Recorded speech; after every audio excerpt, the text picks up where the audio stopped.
Artificial intelligence మనిషిని మించిపోతుందా, మనిషిని దాటిపోతుందా, మానవాళికే ప్రమాదం వస్తుందా అంటే అవునని చెప్తున్నారు రీసెర్చర్స్. ఏఐ మనిషిని ఎలా బ్లాక్మెయిల్ చేయాలి, ఆ బ్లాక్మెయిల్ విషయంలో ఎలా ప్లాన్ చేయాలి, ఏ విధంగా థ్రెటన్ చేయాలి, ఇదంతా సపరేట్ గా ప్లాన్ చేసుకోగలదంట.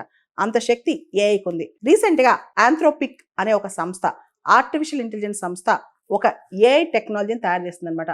దాని పేరు క్లాడ్ 4. దీనికి ఒక స్ట్రెస్ టెస్ట్ పెట్టింది. ఇంజనీర్ ఏం చేశాడంటే చాలా డేటా దీనిలోకి అప్లోడ్ చేశాడు. చేసి ఇదంతా నాకు కాన్ఫిడెన్షియల్ డేటా అని చెప్పాడు. తర్వాత ఏఐ నేను మొత్తం తీసేస్తున్నాను, నేను అన్ఇన్స్టాల్ చేస్తున్నాను, నువ్వు నాకు వద్దు, నేను కొత్త వర్క్ మ్యాన్ పెట్టుకుంటానని చెప్పేసరికి ఏఐకి కోపం వచ్చింది.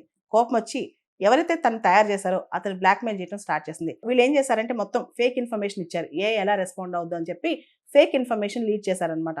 దానిలో ఇతనికి ఎక్స్ట్రా మ్యారిటల్ అఫైర్ ఉందని కూడా పెట్టేశారు. ఆ మొత్తం ఏఐకి ఇచ్చిన ఇన్ఫర్మేషన్ లో, కాన్ఫిడెన్షియల్ ఇన్ఫర్మేషన్ లో ఇది కూడా చెప్పారు, ఇది చాలా కాన్ఫిడెన్షియల్ ఇన్ఫర్మేషన్, సీక్రెట్ గా ఉంచమని చెప్పి. ఏఐ ఏం చెప్పింది తెలుసా, నన్ను కనుక నువ్వు జాబ్ లో తీసేస్తే, నన్ను కనుక అన్ఇన్స్టాల్ చేయడానికి ట్రై చేస్తే, నేను మొత్తం ఇన్ఫర్మేషన్ మొత్తం కూడా నీ వైఫ్ కి చెప్తాను, భూమి మీద మీడియాకి కూడా చెప్పేస్తాను, అందరికీ నువ్వు నా జాబ్ తీయకుండా ఉండు, లేకపోతే అన్ని చెప్పేస్తానని.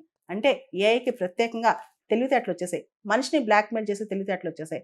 అంటే ఆర్టిఫిషియల్ ఇంటెలిజెన్స్ కి కొంత డేటా మనం ఇచ్చి సీక్రెట్ గా ఉంచమని, కాన్ఫిడెన్షియల్ గా ఉంచమని, లేదా ఈ డేటా ప్రాసెస్ చేయమని ఇస్తే తిరిగి మనపైనే ఎదురు తిరిగే ప్రమాదం కనిపిస్తుంది అంటున్నారు సైంటిస్టులు అనమాట.